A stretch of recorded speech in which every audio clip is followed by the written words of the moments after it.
பிதா சுதன் பரிசுத்தாவின் பெயராலே ஆமேன். மரியே வாழ்க. இன்றைய வார்த்தை, செருக்குற்றோரை அவர் இகழ்ச்சியுடன் நோக்குகிறார், தாழ்நிலையில் உள்ளவருக்கோ கருணை காட்டுவார். God resists the proud but gives grace to the humble. யாக்கோபு அதிகாரம் 4 வசனம் 6.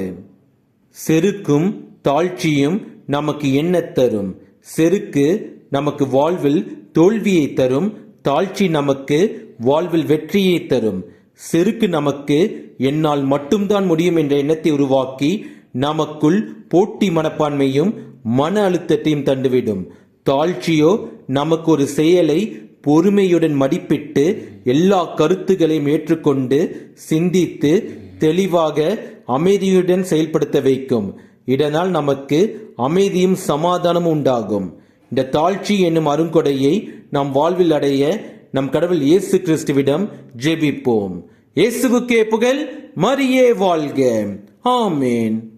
ஆரோக்கிய தாயே அம்மா அம்மா, உந்தன் அருட்பதம் நாடி வந்தோம்.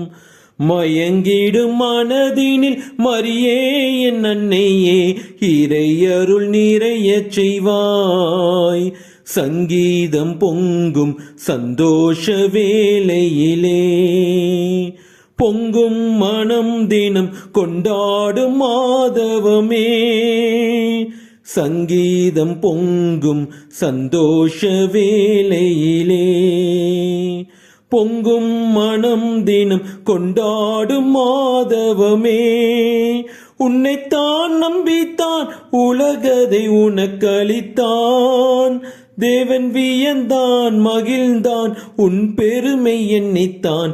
ஆரோக்கிய தாயே அம்மா அம்மா, உந்தன் அருட்பதம் நாடி வந்தோம். மயங்கிடும் மனதினில் மரியே என் அன்னையே, இறை அருள் நிறைய செய்வாய்.